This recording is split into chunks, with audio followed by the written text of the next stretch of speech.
হ্যাঁ হ্যাঁ এটা বাড়ির একটা বরণ আছে না। গত ভিডিওতে দেখেছিলাম ইজানের জন্মের দিন এবং জন্মের যে গল্প, সেই গল্পটা আপনাদের শুনিয়েছিলাম। আজ ইজান তার দাদার বাড়ি অর্থাৎ নিজের বাড়িতে যাচ্ছে। আর ইজানের এই বাড়ি যাওয়া এবং হসপিটাল ত্যাগ সম্পূর্ণই দেখবেন আজকের এই ভিডিওতে। আসসালামু আলাইকুম। ইজানের জন্মের 3 দিন পর আমরা ইজানকে বাড়ি নিয়ে যাচ্ছি। আর এর মধ্যে ইজানের আম্মু কিছুটা সুস্থ বোধ করছিল, কিন্তু সম্পূর্ণভাবে সুস্থ ছিল না। তো কেন এই ভিডিওগুলি দেওয়া হচ্ছে বা ভিডিওগুলি দিব আমি, সেটাও আপনাদের কাছে একটু খোলাসা করি। সেটা হচ্ছে ইজান একদিন বড় হবে, ইজান একদিন হয়তো এই ভিডিওগুলি দেখবে এবং সে অনুপ্রাণিত হবে এবং তার এই স্মৃতিটা তার কাছে অনেক বেশি মূল্যবান হবে আশা করি ইনশাল্লাহ। সেই সাথে আপনাদের সাপোর্ট এবং দোয়া এবং ভালোবাসা নিশ্চয়ই থাকবে ইনশাল্লাহ।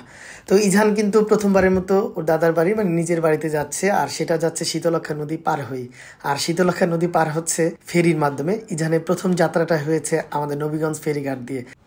নবীগঞ্জ ঘাটের এই ফেরিঘাটটির সাথে ইজানের বাবার নামটি কিন্তু জড়িয়ে আছে, অর্থাৎ আমার নামটি। কিভাবে আছে সেটা অনেকেই জানেন, আবার অনেকেই জানেন না। অবশ্য সেই ক্রেডিট আমিও নিতে চাচ্ছি না। এখান দিয়ে লক্ষ লক্ষ মানুষ পারাপার হচ্ছে, সেটাই বড় কথা। এখন যা দেখলেন সেটা হচ্ছে নদীতে ডিম এবং পয়সা নিক্ষেপ করা হলো। আর কেন করা হলো সেটার ব্যাখ্যা আমার কাছে নেই, সেটা মুরব্বীদের কাছে আছে হয়তো। অল্প সময়ের মধ্যে আমরা আমাদের ফেরি পার হয়ে আমাদের বাড়ির পথে। এরই মাঝে বলে রাখা ভালো, এটা হচ্ছে ইজানের 2য় পর্ব। তো ইজানের জন্মের আরও কিছু পর্ব আছে, সেই পর্বগুলো দেখতে হলে অবশ্যই টাইমজানির সমঝোতার সাথে থাকবেন। আশা করি আপনারা অবশ্যই থাকবেন। আর এর মধ্যে আমরা কিন্তু আমাদের বাড়ির একেবারেই কাছে চলে এসেছি, আমাদের বাড়ির প্রধান ফটকে চলে আসলাম। আর এদিকে আমার মা ফুল নিয়ে তার নাতিকে বরণ করার জন্য একেবারেই প্রস্তুত। আলহামদুলিল্লাহ আলহামদুলিল্লাহ আলহামদুলিল্লাহ। ইজান তার নিজের বাড়িতে চলে আসলো। ইজান তার নিজের বাড়িতে যে চলে আসার আনন্দ এবং অনুভূতি, সেটা ভাষায় প্রকাশ করার মতো না।